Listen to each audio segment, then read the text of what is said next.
एखाद्या संपत्तीवर स्टे मिळाला म्हणजे नक्की काय होतं, हा स्टे किती दिवस टिकतो आणि कोर्टाची ती जैसे थे परिस्थिती म्हणजे नेमकं काय असतं.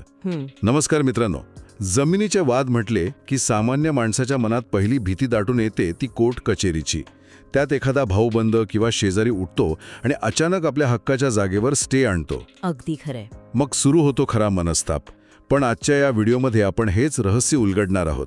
जमिनीच्या वादात स्टे ऑर्डरचे प्रकार आणि त्यामागची अत्यंत महत्त्वाची कायदेशीर बाजू आज आपण अगदी सविस्तर आणि एका नव्या दृष्टिकोनातून समजून घेणार आहोत. नक्कीच. अशीच उपयुक्त माहिती मिळवण्यासाठी आपला महसूलशाही चॅनल लगेच सबस्क्राईब करा. हा व्हिडिओ शेवटपर्यंत बघा, कारण मध्येच आपण या विषयाची अत्यंत महत्त्वाची माहिती देणार आहोत, जी तुम्हाला भविष्यात खूप उपयोगी पडेल. चला तर मग कायद्याचं आणि तुमच्या फायद्याचं बोलूयात. आजचा विषय खरोखरच समाजातील प्रत्येक घटकाला स्पर्श करणार आहे. मालमत्तेचे विषय हे नेहमीच अतिशय गुंतागुंतीचे असतात आणि दुर्दैवाने याबद्दल समाजात माहितीपेक्षा गैरसमजच जास्त आहेत. आणि म्हणूनच आपण आज यावर सविस्तर बोलणार आहोत. आपण अनेकदा पाहतो की एखाद्या माणसाने आयुष्यभर कष्ट करून एक जमीन घेतलेली असते. बरोबर. समजा आपण एका काल्पनिक पात्राचा विचार करूया, रामभाऊ. रामभाऊनी रक्ताचं पाणी करून एक शेत घेतलं आणि अचानक एक दिवस गावातलाच एखादा प्रबळ माणूस त्या जमिनीवर हक्क सांगतो आणि कोर्टातून स्टे आणतो. अशा वेळी रामभाऊंसारख्या सामान्य माणसाला प्रश्न पडतो की कोर्टाने माझी बाजू न ऐकताच असा आदेश कसा दिला. जेव्हा एखादा माणूस संपत्तीवर हक्क सांगून स्टे मागतो तेव्हा कोर्टाची नेमकी भूमिका काय असते? हा अत्यंत कळीचा मुद्दा आहे. या प्रश्नाचे उत्तर शोधण्यासाठी आपल्याला थोडं कायद्याच्या मुळाशी जावं लागेल. केवळ नियम काय आहेत हे पाहण्यापेक्षा ते का बनवले गेले हे समजून घेणं जास्त महत्त्वाचं आहे. म्हणजे इतिहास बघावा लागेल. अगदी तसंच. प्राचीन काळी किंवा अगदी काही शतकांपूर्वी बळी तो कानपिळी किंवा ज्याची लाठी त्याची म्हैस असा न्याय असायचा. हो, ज्याच्याकडे ताकद आहे तो दुसऱ्याची जमीन बळकावायचा. बरोबर. हा गोंधळ आणि सामाजिक अराजकता थांबवण्यासाठी दिवाणी कायदे अस्तित्वात आले. दिवाणी प्रक्रिया संहिता म्हणजे सिव्हिल प्रोसिजर कोड, ज्याला आपण CPC म्हणतो. हा कायदा याच तत्वावर आधारित आहे की समाजात शांतता राहावी. जेव्हा आपण दिवाणी न्यायालयात जातो आणि एखाद्या मालमत्तेवर स्टे किंवा मनाई हुकूम मागतो तेव्हा CPC मधील ऑर्डर 39, रूल 1 आणि 2 नुसार कोर्ट हे मनाई हुकूम देते. म्हणजे कोणीही उठून कोणाचीही मालमत्ता बळकावू नये आणि कायद्याचा धाक राहावा, हा या मागचा मूळ उद्देश आहे. पण मग कोर्ट नक्की ठरवतं कसं की कोणाला स्टे द्यायचा? आपण ही सविस्तर बघूया. यात सर्वात पहिली आणि महत्त्वाची गोष्ट कोर्ट पाहते ती म्हणजे प्रथमदर्शनी केस, ज्याला कायद्याच्या भाषेत प्रायमा फेसी केस असं म्हणतात. प्रायमा फेसी केस? हो. प्रथमदर्शनी केस म्हणजे जेव्हा तुम्ही कोर्टात जाता तेव्हा केवळ तोंडी आरोपांवरून किंवा रडून चालत नाही.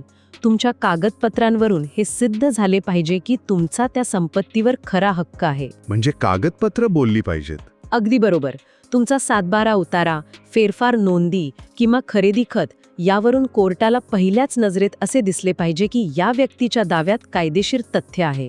जर तुमच्याकडे मूळ कागदपत्रच नसतील तर कोर्ट तुमचा अर्ज पहिल्याच सुनावणीत फेटाळून लावू शकते.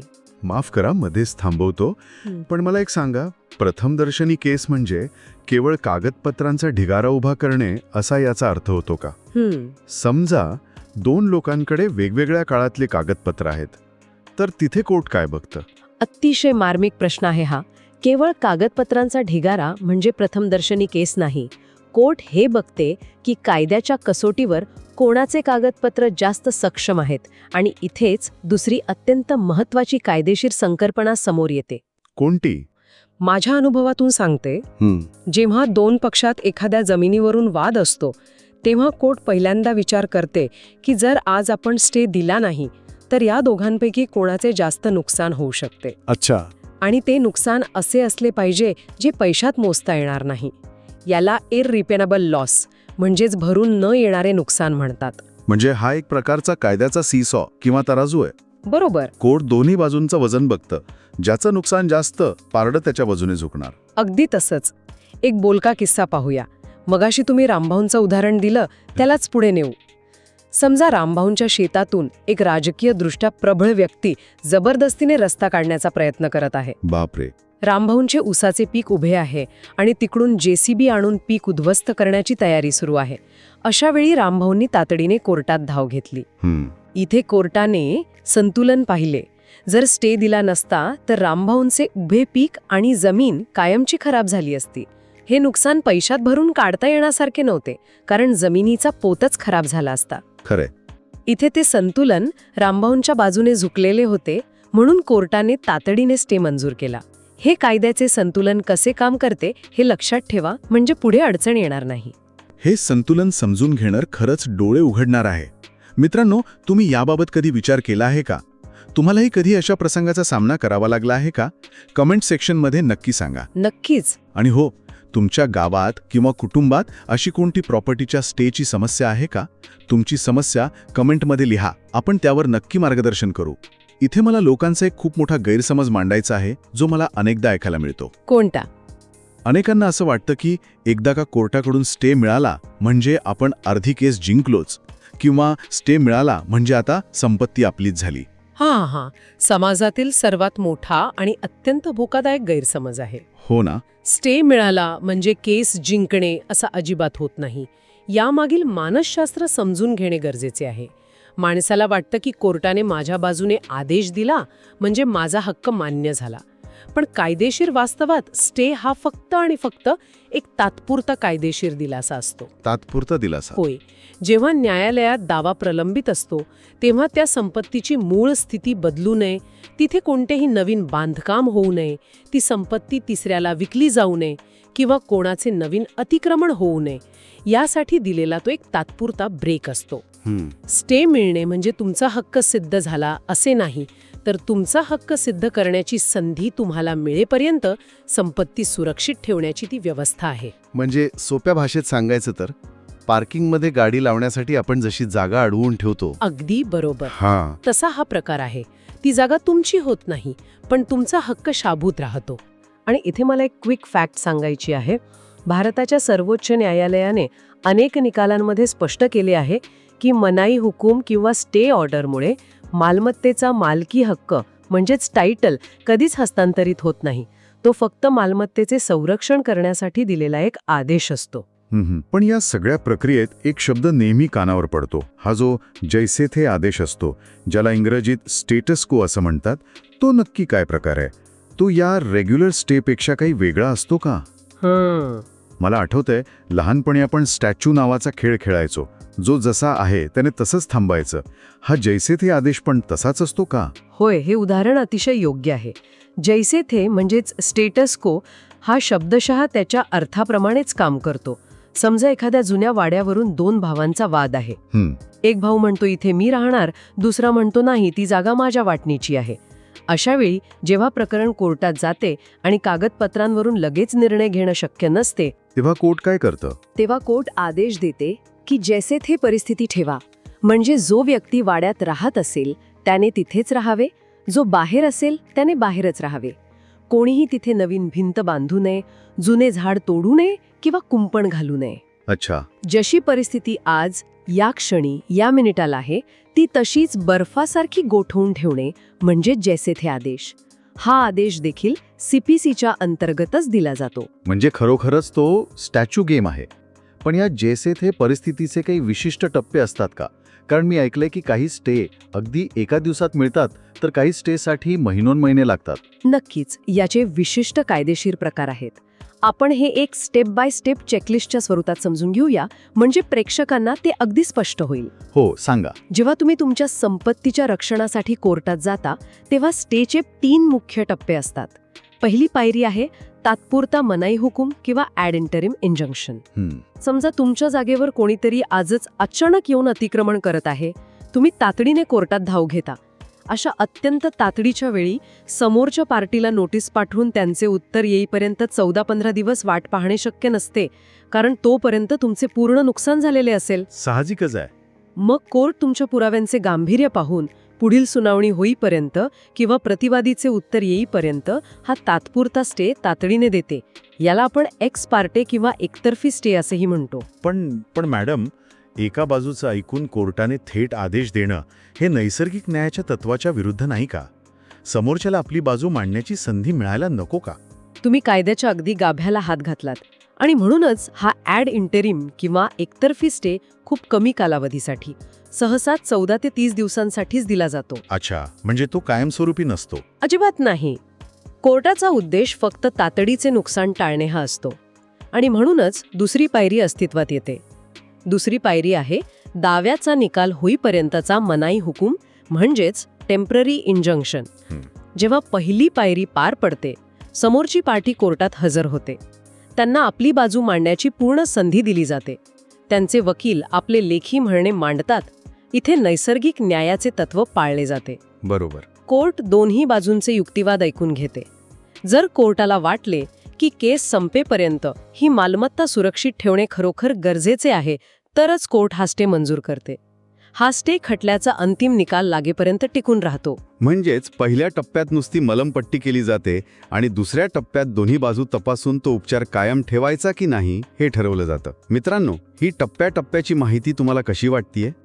अशीच अत्यंत महत्त्वाची आणि सखोल कायदेशीर माहिती तुम्हाला नेहमी हवी असेल तर आपला महसूलशाही चॅनेल आत्ताच सबस्क्राईब करा. आणि यातील तिसरी व शेवटची पायरी आहे कायमस्वरूपी मनाई हुकूम किंवा परपेच्युअल इंजंक्शन. ही दाव्याची सर्वात शेवटची पायरी आहे. स्पेसिफिक रिलीफ ॲक्ट म्हणजे विनिर्दिष्ट अनुतोष अधिनियम या कायद्याच्या कलम 37 ते 39 नुसार हा हुकूम दिला जातो. हा केवळ दाव्याचा संपूर्ण आणि अंतिम निकाल लागल्यावरच मिळतो. यात प्रतिवादीला कायद्याने कायमचे रोखले जाते की त्याने तुमच्या संपत्तीत यापुढे कधीही कोणताही हस्तक्षेप करू नये. हा मुद्दा अत्यंत महत्त्वाचा आहे. म्हणजे जोपर्यंत अंतिम निकाल लागत नाही तोपर्यंत कायमस्वरूपी स्टे मिळत नाही. बरोबर. इथे मी प्रेक्षकांना दुसरी क्विक फॅक्ट सांगू इच्छिते. भारतामध्ये दिवाणी खटल्यांमध्ये मिळणारा कायमस्वरूपी मनाई हुकूम हा केवळ पुराव्यांच्या अंतिम आणि सखोल पडताळणीनंतरच मिळतो. कोणत्याही दाव्याच्या सुरुवातीला कोर्ट कधीच कायमस्वरूपी स्टे देत नाही. अच्छा. त्यामुळे कोर्टात पहिली तारीख पडली आणि कायमचा स्टे मिळाला असं कधीच होत नसतं. हे आकडे आणि तथ्य खूपच उपयुक्त आहेत. आता आपण एका अत्यंत व्यावहारिक आणि गंभीर मुद्द्याकडे वळूया. मागच्या एका व्हिडिओत आपल्या एका प्रेक्षकाने एक अतिशय जळजळीत प्रश्न विचारला होता. काय प्रश्न होता? त्यांनी विचारले होते की माझ्या 7/12 उतार्यावर एका व्यक्तीने खोटा दावा ठोकून स्टे आणला आहे. आता मला माझ्या मुलीच्या लग्नासाठी तातडीने पैशांची गरज आहे, तर तो स्टे असताना मी ती जमीन विकू शकतो का किंवा माझ्या मुलाच्या नावावर बक्षीसपत्र करू शकतो का? बापरे. असा अनेकांचा समज असतो की संपत्ती माझीच आहे ना, मग कोर्टाची केस चालू असताना मी व्यवहार का करू शकत नाही? हां, अतिशय प्रातिनिधिक प्रश्न आहे आणि समाजात अशा घटना रोज घडतात. याचे कायद्यानुसार स्पष्ट उत्तर नाही असे आहे. जेव्हा एखाद्या संपत्तीच्या हस्तांतरणावर किंवा 7/12 उतार्यातील नोंदीवर कोर्टाचा स्टे असतो, तेव्हा तुम्ही ती संपत्ती कोणालाही विकू शकत नाही, तिचे बक्षीसपत्र करू शकत नाही आणि अगदी स्वतःच्या मुलाच्या नावावरही ती ट्रान्सफर करू शकत नाही. पण असं का? मालकी जर मूळ व्यक्तीचीच असेल तर कोर्ट एखाद्याला त्याच्याच मालमत्तेचा व्यवहार करण्यापासून कसं रोखू शकतं? यामागे एक अत्यंत भक्कम कायदेशीर सिद्धांत आहे, ज्याला कायद्याच्या भाषेत डॉक्ट्रिन ऑफ लिस पेंडेन्स म्हणजेच प्रलंबित दाव्याचा सिद्धांत म्हणतात. लिस पेंडेन्स? हो. हा अत्यंत महत्त्वाचा सिद्धांत ट्रान्सफर ऑफ प्रॉपर्टी ॲक्ट म्हणजेच मालमत्ता हस्तांतरण कायद्याच्या कलम 52 मध्ये सविस्तर सांगितला आहे. यामागचं कारण समजून घ्या. समजा अ रे ब मध्ये जमिनीवरून वाद सुरू आहे. केस चालू असताना जर अने ती जमीन क ला विकली आणि नंतर कोर्टाचा निकाल ब च्या बाजूने लागला तर क चे काय होणार? यामुळे कोर्टाच्या प्रक्रियेला काहीच अर्थ उरणार नाही आणि समाजात फक्त फसवणुकीचे गुन्हे वाढतील. बापरे. म्हणजे कायद्याची ही साखळी एका पाठोपाठ एक गुंतागुंता टाळण्यासाठी बनवली आहे. अगदी बरोबर. या कलमानुसार जोपर्यंत संपत्तीवरील स्टे उठत नाही किंवा कोर्टाच्या दाव्याचा अंतिम निकाल लागत नाही, तोपर्यंत त्या संपत्तीची मालकी बदलता येत नाही किंवा कोणतेही नवीन अधिकार निर्माण करता येत नाहीत. म्हणजे तो व्यवहार बेकायदेशीर ठरतो. होय. जर कोणी असा व्यवहार स्टे असताना लपून छपून केलाच तर कायद्याच्या नजरेत तो व्यवहार सुरुवातीपासूनच बेकायदेशीर आणि शून्य, ज्याला आपण नल अँड वॉइड म्हणतो, असा मानला जातो. अरेच्छा. एवढेच नाही तर स्टे असताना व्यवहार करणे म्हणजे थेट कोर्टाच्या आदेशाचे उल्लंघन किंवा कोर्टाचा अवमान, कंटेम्प्ट ऑफ कोर्ट मानला जातो, ज्यामध्ये तुरुंगवासाची शिक्षा देखील होऊ शकते. हे कायम लक्षात ठेवा, म्हणजे पुढे पैशांची आणि वेळेची अडचण येणार नाही. हे ऐकल्यावर तर अंगावर काटाच आला. म्हणजे स्टे असताना परस्पर व्यवहार करणं म्हणजे आगीशी खेळण्यासारखंच आहे. नक्कीच. मित्रांनो, ही टीप ऐकल्यानंतर तुम्ही किंवा तुमच्या परिचयातील कोणी मालमत्तेचा व्यवहार करण्यापूर्वी त्या जागेवर कोणताही कायदेशीर स्टे किंवा मनाई हुकूम नाहीये ना याची खात्री नक्की करणार का? कमेंट सेक्शनमध्ये सांगा.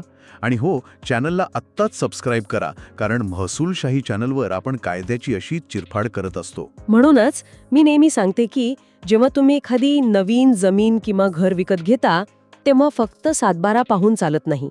अनेकदा 7/12 उतार्यावर फेरफार नोंद लागलेली नसते, पण दिवाणी न्यायालयात स्टे दिलेला असतो. हे बऱ्याच जणांना माहीतच नसतं. अशा वेळी खरेदीदार मोठ्या अडचणीत सापडू शकतो. त्यामुळे खरेदीपूर्वी वकिलांमार्फत सर्च रिपोर्ट म्हणजेच शोध अहवाल घेणं अत्यंत गरजेचं असते. यात मागील 30 वर्षांचा इतिहास आणि प्रलंबित खटल्यांची माहिती मिळते. आजच्या चर्चेने कायद्याचे अनेक पदर उलगडले आहेत. मित्रांनो, आज आपण अतिशय सविस्तर चर्चा केली. प्रथमदर्शनी केस काय असते, संतुलन कसे पाहिले जाते, जैसे थे परिस्थिती म्हणजे काय, तसेच तात्पुरता आणि कायमस्वरूपी स्टे यातला कायदेशीर फरक आपण उदाहरणांसह समजून घेतला. होय. मला खात्री आहे की आज आपल्या प्रेक्षकांच्या मनातील स्टे ऑर्डरबद्दलची सगळी भीती आणि गोंधळ कायमचा दूर झाला असेल. नक्कीच झाला असेल. हा व्हिडिओ आपल्याला नक्कीच आवडला असेल. असेच महसूल आणि इतर सर्व कायद्यांबाबत सोप्या भाषेत मार्गदर्शन तुम्हाला यापुढेही हवंय, मग आपला महसूलशाही यूट्यूब चॅनल तुमच्यासाठी आहे. चॅनल नक्की सबस्क्राईब करा आणि बेल आयकॉन दाबायला विसरू नका. हो, नक्की सबस्क्राईब करा. पुढच्या व्हिडिओमध्ये आपण एक अतिशय ज्वलंत विषय पाहणार आहोत. तो म्हणजे जर कोणी जाणीवपूर्वक खोटा स्टे आणला असेल आणि तुम्हाला विनाकारण त्रास देत असेल, तर तो खोटा स्टे कोर्टातून कसा उठवायचा आणि त्या व्यक्तीला कायदेशीर धडा कसा शिकवायचा, तेव्हा तो व्हिडिओ अजिबात चुकवू नका. मित्रांनो, तुम्ही आम्हाला पुढील व्हिडिओसाठी मालमत्तेशी संबंधित आणखी कोणते विषय सुचवू इच्छिता हेही कमेंट्समध्ये नक्की सांगा. तुमच्या प्रतिक्रियांची आम्ही वाट पाहत आहोत. याशिवाय महसूलविषयक ताज्या अपडेट्स, नवीन सरकारी निर्णय आणि मोफत कायदेशीर सल्ल्यांसाठी आमच्या चॅनलच्या व्हॉट्सॲप व टेलिग्राम ग्रुपमध्ये नक्की सामील व्हा. त्याची लिंक खाली डिस्क्रिप्शन बॉक्समध्ये दिलेली आहे. हा व्हिडिओ आपल्या मित्रांना गावातल्या व्हॉट्सॲप ग्रुपमध्ये जरूर फॉरवर्ड करा, जेणेकरून माहिती प्रत्येक गरजू व्यक्तीपर्यंत पोहोचेल. ज्ञान हे वाटल्यानेच वाढते. व्हिडिओ आठवणीने इतरांनाही जरूर शेअर करा, कारण आम्हाला विश्वास आहे की ज्ञान हे प्रत्येकाचा हक्क आहे. आज इथेच थांबूया. लवकरच भेटू पुढच्या भागात एका नवीन कायदेशीर विषयासोबत. धन्यवाद. जय महाराष्ट्र.